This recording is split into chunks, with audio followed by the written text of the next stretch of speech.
Chapter 20 reborn इन villainous body. Hi hello नमस्ते। अब तक हमने देखा कि नील और आरवी की पहली मुलाकात होती है दिल्ली स्टेशन पर और दूसरी मुलाकात होती है दिल्ली में मंदिर के पास वाली मिठाई की दुकान पर, जहां पर नील आरवी को पहचान जाता है, पर आरवी अपनी एक्टिंग से उसे यकीन दिलाती है कि वो आज से पहले कभी उससे नहीं मिली। वहीं नील भी यकीन कर लेता है उसकी बातों का, लेकिन एक बुजुर्ग कपल उन्हें बता देते हैं कि ये उन्हें स्टेशन लेने आई थी एक हफ्ते पहले, जिससे नील गुस्सा होकर गुलाब जामुन आरवी को देने से मना कर देता है। उसके बाद वो आरवी को लालच देते हुए कहता है कि अगर वो यहाँ अभी उससे माफी मांग ले तो वो उसे ये गुलाब जामुन दे देगा, पर आरवी झुकने को तैयार नहीं थी। आरवी को गुस्सा आ रहा था पर वो कुछ नहीं कर पा रही थी। उसके बाद नील वहां से उसे डेविल स्माइल देकर निकल जाता है। वहीं आरवी भी चिढ़ते हुए निकल जाती है। उसके बाद आरवी को तो वो गुलाब जामुन चाहिए ही थे, इसलिए वो उसे बाइक पर से खींच लेती है और वहां से चली जाती है। वहीं ये कहानी सुनकर घर में सब बहुत हंसते हैं। वहीं नील का तो मुंह बन जाता है। उसके बाद सब नील के आव भगत में लग जाते हैं, पर ये सब देख आरवी को जलन होने लगती है। उसका मूड खराब होते देखकर मयंक उसे वहां से ले जाता है।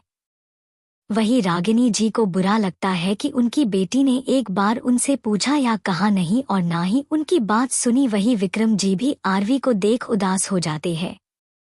अब आगे आरवी अपने दोस्तों के साथ निकल गई थी और पीछे छोड़ गई थी उदासी। सबको बुरा लग रहा था, पर शायद आरवी भी अपनी जगह सही है।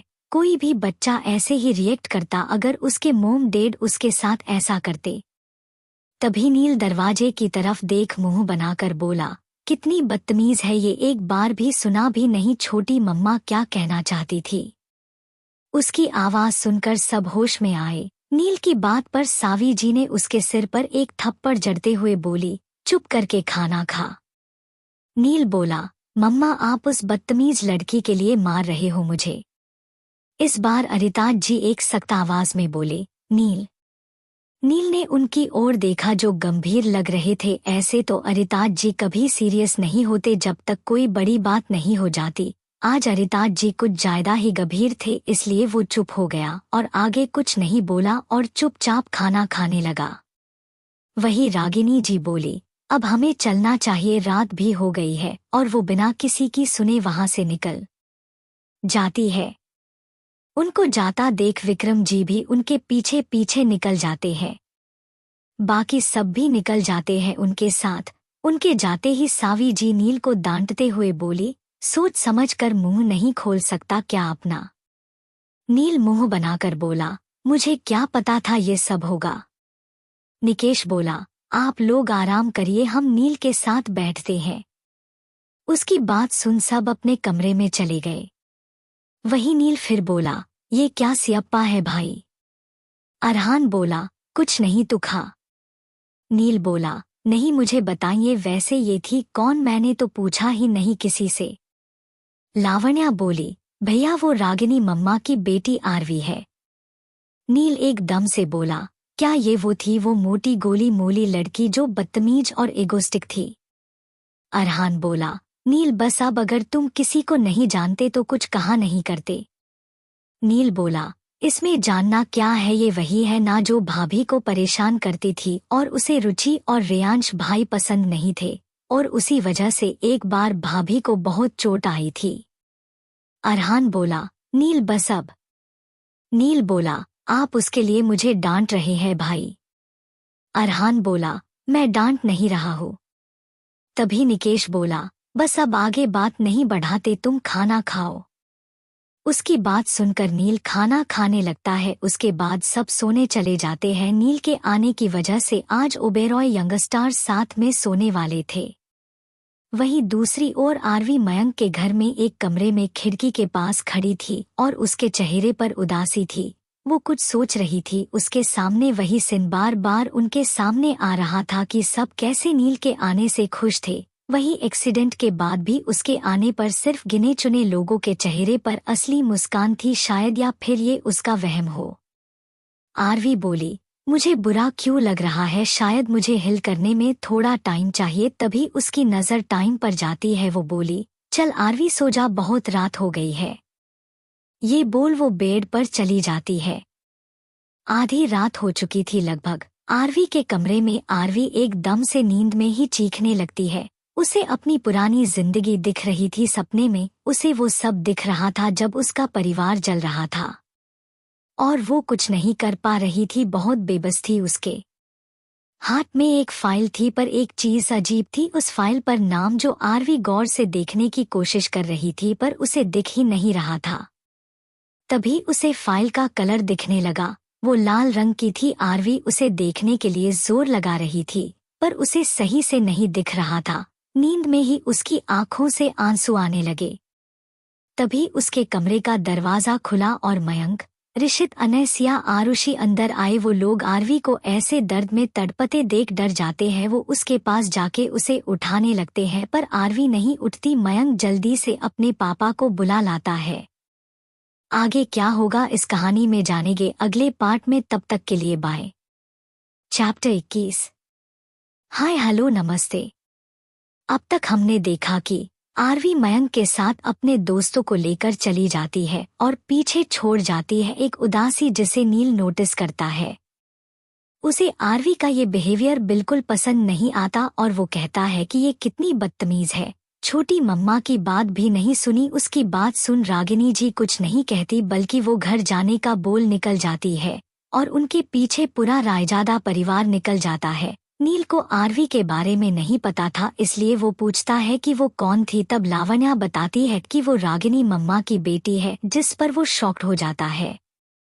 उसके बाद उसकी बात पर अरहान उसे शांत करा देता है। वहीं दूसरी ओर आरवी कुछ उदास थी पर वो अपने मन को समझा कर वो सोने चली जाती है। आधी रात को उसे अपनी पिछली जिंदगी दिखने लगती है। वो एक फाइल को देखने की कोशिश कर रही थी पर उसे वो फाइल दिख ही नहीं रही थी तो वो दर्द से तड़पने लगी। उसके दोस्त उसे जगाने की कोशिश करते हैं पर वो नहीं जागती जिससे वो डर जाते हैं। अब आगे। आरवी अभी भी दर्द से तड़प रही थी। सब बहुत डर गए थे। मयंक अपने मम्मी पापा को बुला लाता है। वो भी उसकी हालत देख डर गए थे। मयंक की मम्मी आरवी को हिलाकर जगाने लगती है। अनु बच्चा क्या हुआ, उठो देखो। पर आरवी को कोई फर्क नहीं पड़ा। वो नींद में बेचैन हो रही थी। मयंक की मम्मी अपने पति से बोले, आप खड़े क्यों है, जल्दी से डॉक्टर को फोन करिए, देखिए बच्ची कितनी तड़प रही है। उन्होंने जल्दी से डॉक्टर को बुलाया। डॉक्टर भी जल्दी आ गए। मयंक के पापा उन्हें जल्दी से आरवी को देखने को कहते हैं। डॉक्टर चेक कर आरवी को एक इंजेक्शन लगा देते हैं। मयंक बोला, क्या हुआ है डॉक्टर? डॉक्टर उन्हें देख बोले, क्या ये किसी तरह की कोई दवाई ले रही है, सिर दर्द या कुछ और? आरुषि बोली, हाँ डॉक्टर, परसों इसका छोटा सा एक्सीडेंट हुआ था, उसी में इसकी शॉर्ट टर्म मेमोरी लॉस हो गई और इसी की दवाई लेती है।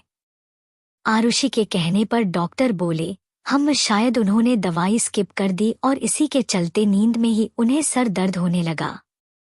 मयंक उनकी बात सुन बोला, कोई खतरे वाली बात तो नहीं है ना?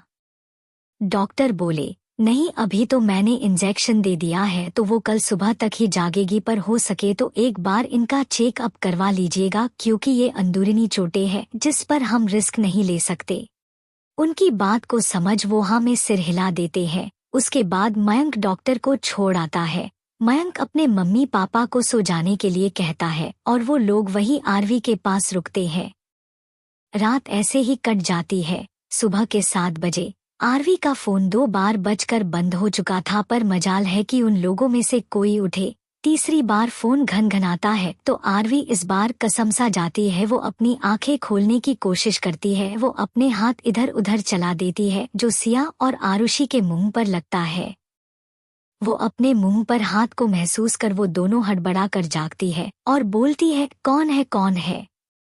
उनके जागने से बाकी लोग भी जाग जाते हैं। आरवी अपनी आंखें मसलते हुए बोली, क्या यार ये सर दर्द क्यों कर रहा है? उसे होश में देख सब खुश होते हैं। मयंक जल्दी से उसके पास आके बोला, अनु आप कैसा लग रहा है? आरवी बोली, तुम लोग यहाँ क्या कर रहे हो, रात को यही थे क्या और मुझे क्या हुआ है? ऋषित बोला, वो तो तू बोल, दवाई खाना कैसे भूल गई? वैसे तो सबको टाइम पर दवाई लेने का बोलती है और खुद की भूल गई। आरवी को कुछ समझ नहीं आ रहा था, वो अभी भी नींद में थी। वो फिर से अपनी आंखें मसलते हुए बोली, क्या बोल रहे हो तुम लोग यार, एक तो सर दर्द हो रहा है। मयंक उसके सर पर हाथ फेरते हुए बोला, ज्यादा हो रहा है। आरवी बोली, नहीं ज्यादा नहीं, बस हल्का हल्का। सिया ने उसे डांटते हुए कहा, वो तो होगा ही, ये बता दवाई क्यों नहीं खाई थी तूने कल। अब जाके आरवी को समझ आया कि वो लोग क्या बोल रहे हैं। वो अपने सिर पर हाथ मारते हुए बोली, अरे यार, लड्डुओं के चक्कर में मैं दवाई खाना भूल गई, इसलिए सिर दर्द हो रहा है शायद। आरुषि बोली, शायद नहीं, यही वजह है। और ये अपनी गलती तो दूसरों पर पहले ढूंढती थी, अब निर्जीव वस्तुओं पर भी डाल। आरवी उसकी बात सुन बोली, मेरी गलती नहीं थी, ये अब उस अजीब अकड़ू इंसान की वजह से हुआ है। अनय बोला, किसकी बात कर रही है तू। आरवी बोली, अरे वही नील ओबेरॉय घमंडी, एक गुलाब जामुन क्या लिया, वो तो सिर पर चढ़ गया। ऋषित बोला, तूने एक गुलाब जामुन नहीं, पूरा डब्बा लिया था, वो भी एक नहीं दो दो, वो भी चोरी करके। आरवी बोली, उसे चोरी नहीं कहते, और वैसे भी इससे पहले मैंने बहुत रिक्वेस्ट किया था, तब उसे मुझे देना चाहिए था ना। अगर वो दे देता तो मैं छीनती ही नहीं। उसे चोरी नहीं, अपना हक लेना कहते हैं। वो इतना बोल सबके सामने देखती है तो सब उसे घूर रहे थे तो वो सकपका जाती है। आरवी बोली, अच्छा ठीक है, पर गलती मेरी भी नहीं थी। सबने अफसोस से सिर हिला दिया। आरवी रायजादा, और अपनी गलती मान ले, ये कभी नहीं हो सकता था। मयंक बोला, अच्छा ठीक है, तो फ्रेश हो जा और जल्दी से नाश्ता कर ले। आरवी अभी कुछ बोलने वाली थी कि तभी उसका फोन एक बार फिर बजने लगता है। आरवी बोली, यार सुबह सुबह ये कौन फोन कर रहा है, किसी को इतनी सुबह डिस्टर्ब करना गलत बात है। सिया बोली, इतनी सुबह नहीं, 7 बज गए हैं। आरवी बोली, ओह अच्छा। फिर अचानक बोली, क्या 7 बज गए, घर पर सब इंतजार करते होगे। आगे क्या होगा इस कहानी में जानेंगे अगले पार्ट में, तब तक के लिए बाय। चैप्टर 22। हाय हेलो नमस्ते। अब तक हमने देखा कि आरवी जो मयंक के घर आ गई थी वो कुछ उदास नजर आ रही थी। उसे शायद जलन हो रही थी या कुछ और, ये उसे पता नहीं था। वो अपने मन को समझा कर सो जाती है। आधी रात को वो दर्द से तड़पने लगती है। उसे अपनी पुरानी जिंदगी के कुछ सीन नजर आ रहे थे और एक धुंधली फाइल नजर आ रही थी जिसे वो देखने की कोशिश कर रही थी, पर उसे नींद में ही उसे सिर दर्द शुरू हो जाता है और वो और ज्यादा दर्द से तड़पने लगी। वहीं उसके दोस्त वहां आ जाते हैं और उसकी हालत देख डर जाते हैं। मयंक अपने मम्मी पापा को बुला लाता है और उसके पापा डॉक्टर को फोन करते हैं। डॉक्टर उसे चेक कर बताते हैं कि शायद उसने दवाई स्किप कर दी है, इसलिए दर्द शुरू हो गया। सब राहत की सांस लेते हैं। सुबह आरवी के फोन से सबकी आंख खुलती है और आरवी को होश में देख सब खुश होते हैं। आरवी को शायद रात का कुछ याद नहीं था। सब उसे डांटने लगते हैं कि रात को उसने दवाई क्यों नहीं ली, तो वो अपनी गलती ना मान सारा इल्जाम नील पर डाल देती है। वही ये सुन सब अफसोस से सिर हिला देते हैं, क्योंकि उन्हें पता था कि आरवी कभी अपनी गलती नहीं मानेगी। तभी उसका फोन फिर से बजता है। अब आगे आरवी और उसके दोस्त अभी बातें कर ही रहे थे कि आरवी का फोन फिर से बज उठता है। वो फोन उठाकर देखती है तो राधिका फोन कर रही थी। वो बोली, इतनी सुबह राधु क्यों फोन कर रही है। उसकी बात सुन आरुषि बोली, एक बार उठा तो तभी पता चलेगा ना क्यों किया है, शायद इम्पोर्टेंट काम हो, नहीं तो वो इतना फोन नहीं करती। उसकी बात सुन आरवी हाँ में सिर हिलाकर फोन उठाती है। वो बोली, हेलो राधु। आरवी की आवाज सुन राधिका हड़बड़ाहट में बोली, अनु तुम कब घर आ रही हो। उसकी हड़बड़ाहट आरवी ने उसकी आवाज से महसूस कर ली थी। वो बोली, क्या हुआ है राधु, तुम इतनी हड़बड़ा क्यों रही हो, कुछ हुआ है घर में। वही आरवी की घबराहट देख बाकी सबके भी कान खड़े हो गए। वो लोग उसे इशारे में पूछने लगे कि क्या हुआ, तो आरवी ने फोन को स्पीकर पर ही रख दिया। राधिका बोली, आरवी वो सुजाता बुआ आ रही है। आरवी बोली, हे। राधिका बोली, अरे सुजाता बुआ आ रही है। आरवी बोली, अरे वो मुझे सुनाई दे गया, पर कौन सुजाता बुआ, मुझे तो पता ही नहीं था कि दादू की एक बेटी भी है। राधिका बोली, दरअसल वो दादू की सगी बेटी नहीं है, वो दादी की बहन की बेटी थी। दादी की बहन के पति बुआ के जन्म के पहले ही मर चुके थे और जब बुआ 12 की हुई तो एक एक्सीडेंट में उनकी माँ भी गुजर गई। आरवी बोली, तो? राधिका आगे बोली, तो हुआ ये कि तब बुआ के घर वाले उन्हें अपना नहीं रहे थे और उन्हें ही मनहूस कह रहे थे, तो दादी उन्हें यहाँ ले आई और उन्होंने दादू से कहकर उन्हें अडॉप्ट कर लिया। दादी उनसे बहुत प्यार करती है क्योंकि वो उनकी बहन की आखिरी निशानी है। आरवी बोली, हाँ तो? राधिका बोली, अरे यार तुम मुझे बीच में मत टोको, मेरी पूरी बात सुन लिया करो, बाद में बोलना। आरवी बोली, हाँ ठीक है, आगे बोलो। राधिका बोली, तो कहाँ थी मैं? आरवी बोली, जब दादू ने उन्हें अडॉप्ट किया। राधिका बोली, हाँ दादू ने दादी के कहने पर उन्हें अडॉप्ट कर लिया। दादी उनसे बहुत प्यार करती है, उनकी हर बात को सच मान लेती है, वो उन पर आंखें बंद कर भरोसा करती है। वो घर में सबको पसंद करती है सिवाय। इतना बोल वो चुप हो जाती है तो आरवी बोली, सिवाय?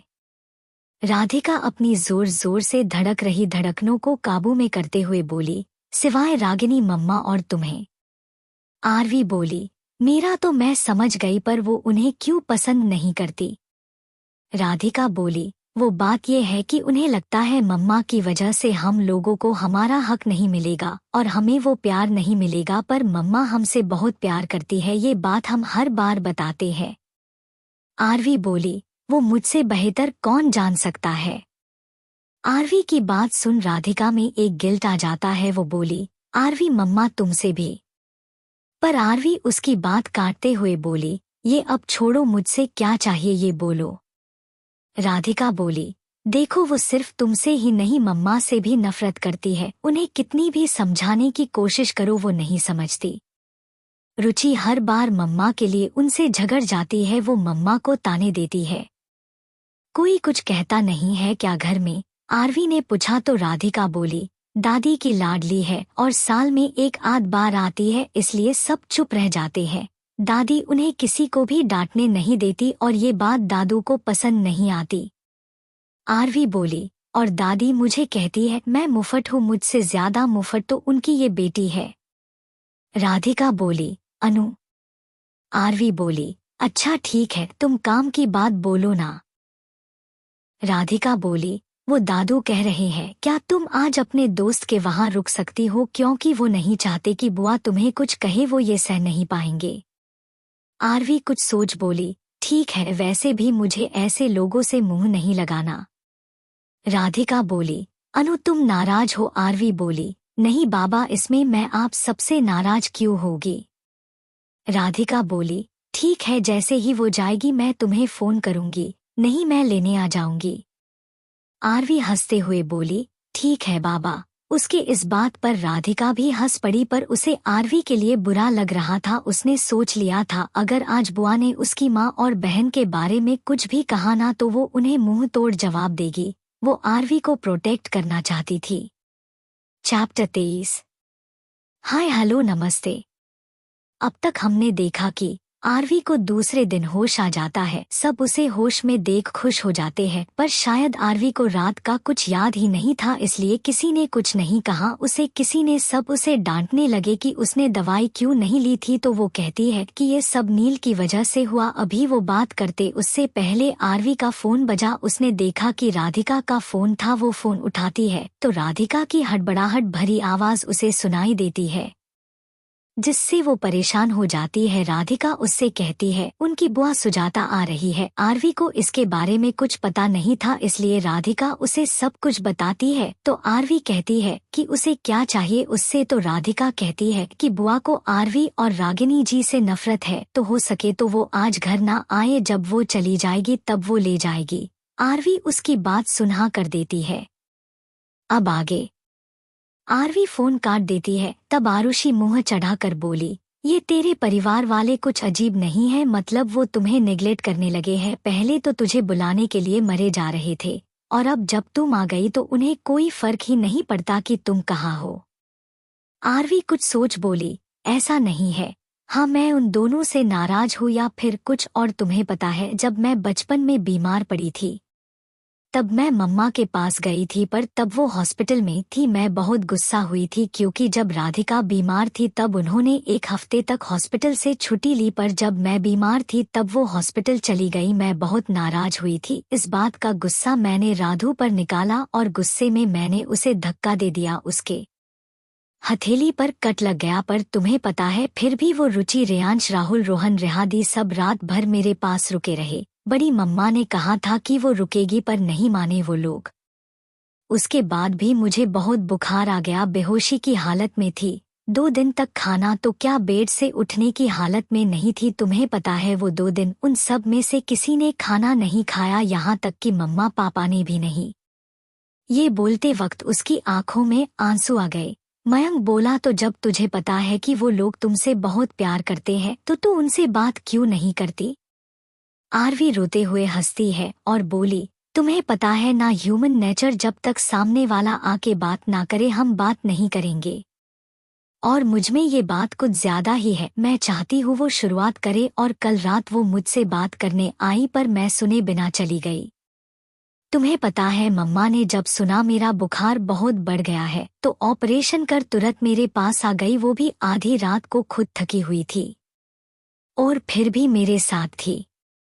वो दिखाती नहीं है पर प्यार तो मुझसे ही करती है ना। मैं चाहती हूँ वो और पापा मुझे खुलकर प्यार करे, जैसे राधु, रुचि और भाई को करते हैं ना, कि छुप छुप कर। उससे मेरा गुस्सा और बढ़ जाता है। इस बात पर गुस्सा आता है कि मेरे मम्मी पापा मुझे ही छुप कर प्यार करते हैं, क्यों सबके सामने नहीं दिखा सकते? मानती हूँ मैं कि लोग कहेंगे कि ये सौतेली माँ है, सौतेला व्यवहार करेंगे बाकी तीनों बच्चों के साथ, और इसमें मेरे क्या क्या? मैं नहीं हूँ क्यों? ऐसा प्यार नहीं चाहिए मुझे। मैं चाहती हूँ कि जो प्यार वो छुप कर जताते हैं वो खुलकर हक से जताएं। मैं ये चाहती हूँ कि वो 1 कदम तो बढ़ाए, मैं 10 कदम बढ़ूंगी। ऋषित बोला, जब तुम इतनी तड़प रही थी उनके प्यार के लिए तो तुम लौट क्यों नहीं गई 1 साल बाद, जब विक्रम अंकल तुझे लेने आए? आरवी बोली, तब मुझे ये सब नहीं पता था और मैं चाहती थी कि वो मुझे मिस करे। पता है ना, जब हम किसी को ज्यादा मिस करते हैं तो वो ये बताता है कि वो हमसे बहुत ज्यादा प्यार करते हैं। आरुषि बोली, ये बिल्कुल बचकाना है। ठीक है। आरवी उसकी बात सुन हंसने लगती है। वो बोली, हाँ, क्योंकि उस टाइम मैं थोड़ी सी क्रेक थी। आरवी की बात सुन सब हंसने लगते हैं। आरवी बोली, हॉस्टल रहकर सबको पता चल जाता है कि परिवार की कीमत क्या होती है। और रही बात राधु, रुचि और भाई की, तो राधु बहुत अच्छी है। रुचि थोड़ी तीखी मिर्ची है, जो मन में होना है वही जबान पर आता है। और भाई शांत और स्वीट, किसी को पलट कर जवाब नहीं देते, ना भाई ना राधु, और इसी कसर को रुचि पूरी कर देती है। ऋषित मुंह बनाकर बोला, हाँ बिल्कुल सही, वो तीखी मिर्ची ही है। जब भी मुंह खोलती है आग के गोले निकलते हैं, जो सामने वाले का दिल, फेफड़े, गुर्दे सब जला देता है। उसकी बात सुन सब एक बार फिर हंसने लगते हैं। थोड़ी देर बाद मयंक की मम्मी आके उन्हें याद दिलाती है कि अब उठ गए हो तो नहा धोकर नाश्ता करने आ जाओ। उनकी बात सुन सब अपने कमरे में चले जाते हैं। उनके कपड़े अपने दोस्तों के यहाँ कुछ जोड़ी होते ही है, इसलिए उन्हें प्रॉब्लम नहीं हुई। उनके जाने के बाद आरवी कुछ सोच रही थी। वो बोली, मैं यहाँ आई तब से ये पहली बार है जब मुझे अपनी पिछली जिंदगी दिखी है। पर वो फाइल कौन सी है? क्या इस जिंदगी में उसका कोई कनेक्शन है क्या? वो फाइल मुझे ठीक से दिखाई ही नहीं दी। वो अभी ये सब सोच ही रही थी कि उसे हल्का सिर दर्द होता है, तो वो सिर झटक कर बोली, ये सिर दर्द नहा ले आरवी, शायद उसके बाद कुछ ठीक लगे। ये बोल वो नहाने चली जाती है। आगे क्या होगा इस कहानी में जानेंगे अगले पार्ट में। तब तक के लिए बाय।